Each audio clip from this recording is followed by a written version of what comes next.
A homicide investigation in our Wyoming neighborhood now stretching across state lines after an 82-year-old woman was found dead. We're seeing golf clubs, propane tanks, and then we see why. Take a look at this. The entire back of this garage, it is gone. Can you tell us what you're seeing and if we know if any kids were on the bus? I thought I was getting brownie points by shoveling and scraping my boss's car.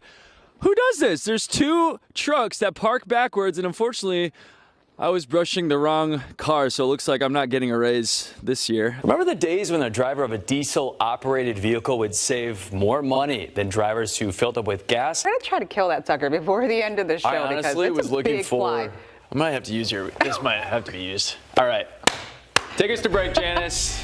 What would you do in that proposal to ensure that Michiganders aren't paying more? We haven't been in the 60s pretty much all morning long, and that's just an indication as we're heading more inland and more east that we are seeing conditions improving. I mean, you've been here all morning long. Have I fallen yet? Have you seen anything? I can verify that. All right. Good work. I am going to do this. He's like my support system. Beautiful ball. Kiss. Thank you for the good luck. Looks pretty quiet right now, but I'm telling you guys, in just a matter of about an hour and a half, it is going to be flooded with runners. Well, often these imposters are posing as government workers, walking through neighborhoods like the one I'm standing in, hoping that you'll react out of emotion and not logic. Can I go now, or I have to wait till the show's done? You have to wait. Yes, go now. Okay. No, what, Terry? No, I'm sorry. Here you go. And with gas prices now hovering around the $4 a gallon mark, we're starting to see an increase in rumors about where our gas is coming from. Test scores still remain a concern. Why should parents really believe in the strategy and how that's working right now? We heard from the police chief. He said this is one of the biggest scenes that he has seen in his time. Now let's take it out to our Sam Landstro before he heads back into court today. Sam, from what you've reported, it really seems like the judge here is pushing for a decision. The umbrella, sunscreen, snacks, of course. Yep. You've got the Fox 17 weather. Got it. I think we're all set. Oh, start the show. Trees, debris, branches everywhere. I was telling you guys earlier, in this one yard, I have counted 4 to 5 trees completely uprooted. You know the song Rain, Rain, Go Away? Yeah. I want to sing Haze, Haze, Go Away. Just get out. We're back here in Michigan, Governor Whitmer says she wants to make sure neighbors don't foot the bill for new data centers. Do you want to repeat your reaction to rain on its way? Yeah. No! Really? They're going to take my house away? You know, that'll make me homeless. This is Leslie, and for the past 6 months, he's been getting letters from what looked like the Michigan Department of Labor, claiming he owes on his taxes. And it said I owed a little over $1,000. And if he didn't pay up in 10 days, It says we're going to seize your bank account, property, any assets whatsoever. since March alone, he's gotten 4 such letters, all with differing amounts owed. That's March 13th of this year. None of that has happened to you yet. No, nothing's happened. Luckily, before handing over any money, Leslie checked in with his tax preparer, who ran a thorough investigation, finding that these letters were, in fact, a scam. So they're hoping that you're scared, you don't want to, have to pay extra fines or more late fees or, sometimes the penalty of jail. So they're hoping you just hurry up and give them money and you go away. Nakia Mills with the BBB of Michigan says this is a classic scare tactic that scammers use, trying to get your money, but says in order for them to trace some info, they had to get that information from somewhere. The person maybe has shared their information somewhere in the dark web. Now scammers have access to it. The scam so common, even the Michigan Department of Treasury issued these indications that a letter you received from the department is most likely fake. Aggressive, threatening language, a request for untraceable payment, generic or spoofed agency names like the tax department, incorrect return info, and a lack of official details. Well, for now, Leslie's just happy he still has his house and his money. Talk to your tax preparer, your bank, any other financial institutions that you belong to. And be very, very cautious, especially on your phones. What started out as a quiet night in the small village of Martin It was a lot, very quickly. quickly turned to panic. And I screamed because I thought that something like maybe the roof was being lifted off. As a radar-confirmed tornado delivered destruction. There was trees down everywhere. It was definitely a mess. We were like, we got to help in the morning. In just a matter of minutes. This blew all over the yard. We got roofs blown into the house.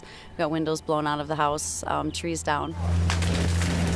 Its path tearing through the center of town, toppling trees with ease, leveling power lines, and dropping debris several streets away. Sarah Salas and her family were upstairs preparing for bed when her husband busted through the front door. He came inside and just like with a sense of urgency in his voice said, "Everybody in the basement now." And so, everybody rushed. The family barely making it to the basement before this massive tree toppled onto their home, the very spot they had just been moments before. I opened my front door and I saw a huge tree and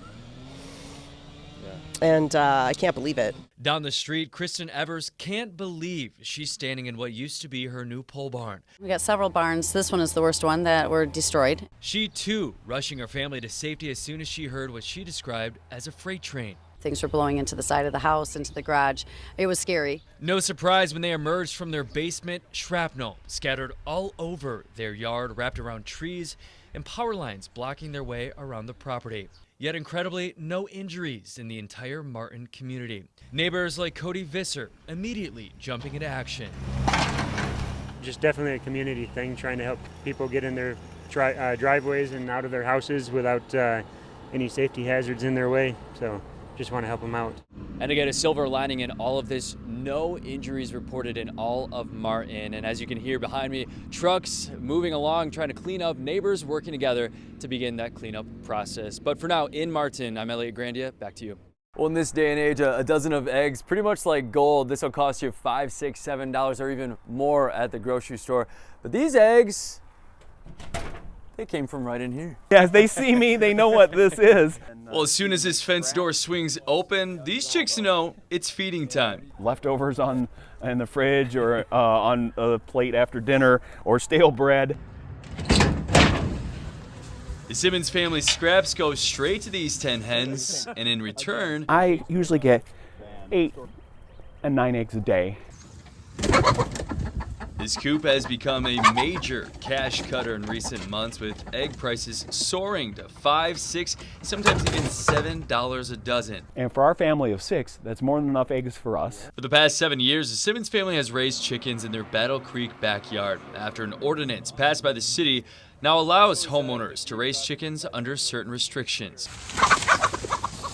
The permit, just $25 every 5 years. And Chris says it's worth every penny. Some of these breeds will give you like 250 to 300 eggs a year. And with these extreme egg prices, we wanted to crunch the numbers to see if it's actually worth it to raise your own. You can usually get the baby chicks at one of the farm supply stores for a couple of dollars. So we looked up the price of chicks. They come out to anywhere between $2 to $7 each. So let's average it out to $4.50 a chicken. Multiply that by 10 and we're up to $45. We found a chicken coop on Amazon that can fit 10 chickens for $400. And a week's worth of feed, according to Chris, costs you $12. Well, the Simmons also had a fence around their coop, so we found a chicken wire fence for roughly the same length, coming to $220.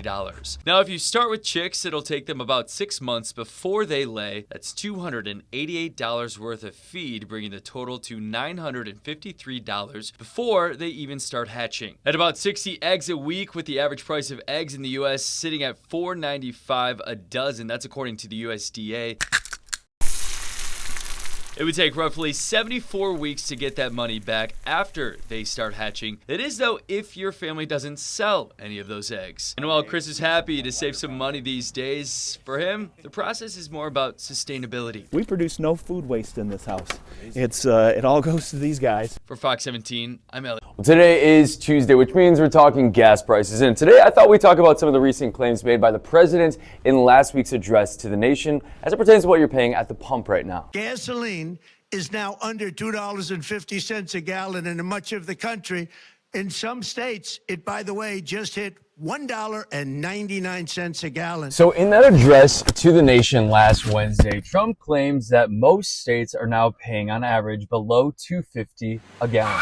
But as I step inside of our Northview neighborhood, we're going to see that the price of gas here at this Casey's right now, $2.61 a gallon. All right, so that's actually not too far off from the Michigan average right now, which is sitting at $2.69 to start out this week. The national average to start out the week, $2.81, but that's about 30 cents off the president's current claims. Now, that's all according to our friends at GasBuddy.com. In fact, only 12 states are at $2.50 or below at the start of this week, and no states have an average of $1.99 a gallon. All right, his next claim is that gas went up 30 to 50% under the Biden administration. So for this claim, I'm going to need a dry erase board. Let's go. Okay, so that claim takes a little bit of context. According to GasBuddy.com, the nationwide average of gas hit above $5 a gallon in June of 2022. And now today, the nationwide average sits at $2.81 a gallon under the Trump administration, and that's a decrease of nearly 50%.